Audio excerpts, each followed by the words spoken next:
Welcome to the Ages of Rock podcast with your hosts Bill Algie, Dennis Talbot, and Alan Tate. We are three guys who have one thing in common, a love of rock and roll. Our goal is to talk about all things rock. We hope you find this show intriguing, funny, and occasionally highly opinionated. Enjoy! Hey, welcome back to the Age of Rock podcast. You got Alan and Bill, and we have a special guest, Martin Motnik, from the great band Accept. How are you doing, man? I'm very good. How are you? I'm good. I wore my Accept shirt too. Yeah, I saw it earlier in the pre-show. Like, good clothing choice. I like that. I just have to poke my screen here real quick because it just gave me a notification that you're recording. Oh, well, isn't that interesting? And we're here tonight to talk about Martin's brand new record, Dream Chaser. So you want to talk a little bit? Yeah, there you go. Okay, so Martin, do you have all the great stuff that's included in this record? Do I have all the great the record? It's the music. Well, the music's good, but all the other cool shit you put in here. There's a autographed card. Well, that's a personal touch that I add. Yeah, it's even got a note on the back of it. I didn't see that before. Oh, you didn't? No, of course. It was my personal letter to you. Yeah, it was a personal letter. That was pretty cool. There's pics. Dear Bill, please leave me alone. Yeah, quit bugging. Stop sending me your underwear. Dear. Well, that was. Sorry, man. Well, it was good. I ran out, so it was good. That's good. Good. Guitar picks, customized picks. There's bass picks, please. Bass picks. Sorry, my apologies. VIP. Lammy, awesome. You're my man. VIP now. Yeah. There's a lot of cool stuff in here. I tell you what, I bought a bunch of this stuff, but never gotten this much stuff. It's pretty cool. That's nice. Now I'll try to add some personal stuff, a personal touch, and I'm just really appreciative for the support. And people don't really have to buy albums anymore or CDs because everything's streaming these days. So I feel like if somebody goes through the hassle of actually ordering a physical copy, then I want to make it worth it. Well, the other cool thing too, as I bought it like hadn't heard anything off of it, and I'm like, well, we know Martin from Accept, and you met you before, and I think it was at the Accept show, maybe pre-show or something like that, and then maybe at a Rockin' Pod event or something like that. I think we met. Right. But looking at who's all on here, our buddy Christopher Williams, who's been on the show a couple of times, and if you want a really good laugh, you go back and you can search and find the episodes that Christopher's are on, and they're never normal. They're not. He's a very, very entertaining guy. I love him. I love him to death. I will say this for Christopher. He's an okay drummer too. Yeah. He's been known to hit a skin or two. But if you look for the episode with him and E.T. Brown riffing at one of the Rockin' Pods, that is the greatest episode we were never in. That's funny. Yeah, we just literally gave the headsets to them and walked away, and whatever we got. My God, it was gold. That's so awesome. Funny stuff. Anyway, yeah. Enough about that stuff. Talk about the record, man. How did this come about? Well, so yeah, I call it my COVID project. So when the pandemic hit, I was like so many people, especially artists. All of a sudden, we were like on our own, not knowing what to do because like all the concerts have been canceled, tours have been canceled, postponed, and we were actually right in the middle of recording the "To Mean to Die" album with Accept. And so we're in the middle of that. Andy Sneap was here from England, guitar player for Judas Priest, and he's been our producer ever since. Basically, the reincarnation of Accept when Mark Tornillo joined. And so that was the fifth album he's produced with the band until then. And so he was here, and we were kind of hearing something about a bug going around in Japan and on cruise ships, and we're like, oh, it's kind of interesting. Let's see what happens. And then all of a sudden, like, it was here, and everything stopped, and it was like, oh, that kind of sucks. But we pushed forward. We recorded the CD, recorded the album, finished that up, and like, yeah, I mean, in a couple of weeks, like we all were hoping, in a couple of weeks this is all going to be over, but it wasn't. And so we were done with the album, and I was like, well, got nothing else going on right now. All the live shows have been canceled, and so I was like, what? I'm kind of in recording mode already, so let me see what ideas I have collected over the years. Because as a musician, very often you just have like ideas, and then you jot them down and you sketch them in the computer. And I've done I made a solo album years ago. It was 2005, called Bass Invader with Greg Bissonette on drums. And it was always in the back of my mind, I should make like a follow-up album. So that was the right time. And I was like, that's going to keep me occupied. And I kind of wanted to maintain the same concept of getting a live drummer, but then play everything else on top of that with bass guitars or bass instruments. And so that's what I did. So I got a few drummers that I reached out. I reached out to Greg Bissonette. I reached out to Christopher Williams. I reached out to Alfredo Reyes Jr. He's now the drummer for Chicago, but he was the drummer for Santana, Christina Aguilera, Steve Winwood, big studio guy, percussionist, drummer, amazing guy. I jammed with him years ago in Germany. That's how we met, and then we stayed in touch. He was in. And then I have another friend, Joe Babiak. He's a great drummer. He played with Michelangelo Badio, who's now in Manowar. He played with him for like 10 years or something. So that was the idea of who I was gonna use as my drumming partners, so to speak. And that's kind of like how it started. And I looked at like ideas and sketched them out, arranged them, and produced them.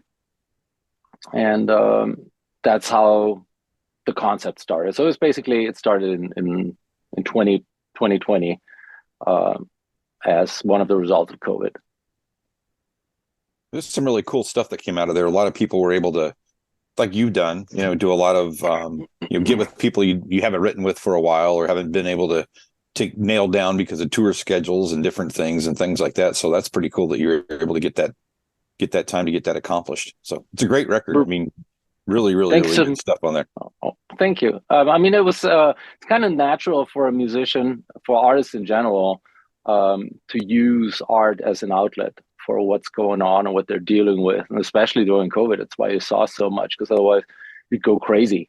I mean, art and sharing your art, or as a musician playing live, that's very often like naturally how you connect with people. And if that's gone, you can either go insane and start drinking, or try to find a different outlet on how to make that happen. And I luckily I had the motivation to take that route, and that's why I went with that. But yeah, I agree. There's a lot of great albums that came out of that. And I know Red Beach, guitar player for Winger, he released a fantastic solo album. Can't even think of like that. I think a lot of albums that came out, maybe the Extreme album, maybe Metallica, we might have all have profited from them having some extra time. Yeah, for sure. So with this being an instrumental album, did you give any thought to putting any lyrics to any of these songs? I don't consider myself a great singer. And so I was, that was kind of like out of the question relatively early when I thought of, okay, what am I going to do? I do sing a lot. I do sing a lot of backup. I'm usually pretty good at finding harmonies, and I try to make other people sound better. So I have the same approach to singing as I have to bass playing. I don't need to be in the center of attention, but I want to do my best to make the overall product sound better. So I'm not afraid of being behind a microphone, but I'm not so much about being like the center of attention. So it was pretty clear that the album itself is going to be instrumental, but I did take kind of like a song approach. So if you listen to the songs, even though they're like different styles, it goes like from, I mean, I'm mostly a rocker, but it's like there's some jazz in there, there's some Latin in there, there's some funk a little bit. But the overall approach was that I wanted it to sound like songs. So it has usually the typical song structure. You got an intro, and then you have like a verse, and you have a pre-chorus, chorus, goes back to verse, chorus, bridge, a solo, and then so it was supposed to be something that's listenable also to non-musicians. So even if you don't even know the first thing about what a bass guitar is or does or whatever, if that music plays in the background, you would either not even notice it, or you'd be like, "Oh, that sounds cool. What's that?"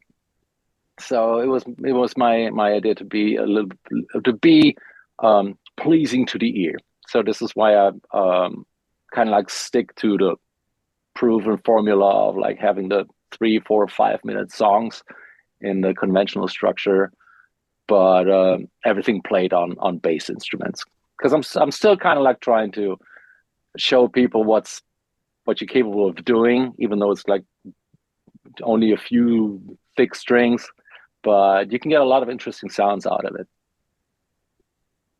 So all of the guitar, I mean, well, what I thought would be guitar parts are really bass parts. Yes. So it's Wow, I had no idea. if that's all really high, it's actually that's why there was another thing that came afterwards when I was done with the record and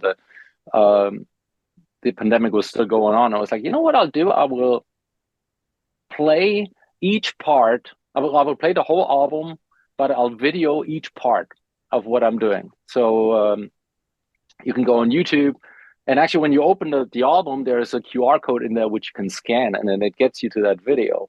And so you can watch the entire album from top to bottom with the drummers in one corner, and then it's basically a split screen of 3, 4, 5 times me showing what I'm playing at that particular and it's all bass instruments. And so I use different instruments, of course. Like I have a 6-string bass that has like, it goes like really high, and then I use different techniques like harmonics, like pinch harmonics, and then especially when you play that with like distortion underneath, it can really sound like a high guitar note, like a treble guitar, what I call it. But it's all bass, except for the guest soloists that I invited. They play their respective instruments. It's very cool. So go ahead, Bill. No, go ahead, Bill. Go ahead, Bill. Was the first record? I haven't listened to the first record. Was the first record very similar to this one in concept? In concept, it's similar. I don't have as many guest musicians. It's mostly Greg Bissonette play the drums. And then on 2 songs, I have Matthias Eklund, which is a fantastic guitar player from Sweden. He's really known between guitar players, like super shredder. He has those really weird harmonics that he plays. It's like his trademark.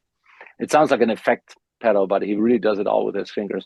So I saw him play live one time, and I was like, I would love to have him on the album. So I have him on one song, and then we made a version of YYZ by Rush, and we covered that.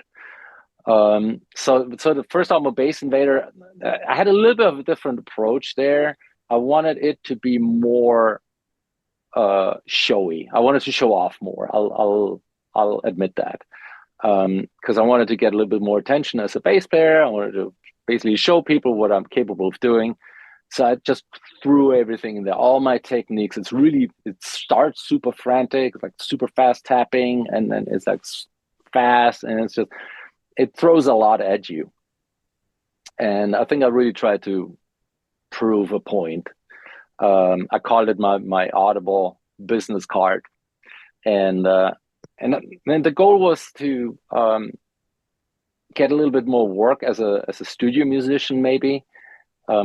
Which backfired, because if you hire a bass player for your album, the last thing that you want is somebody who overplays.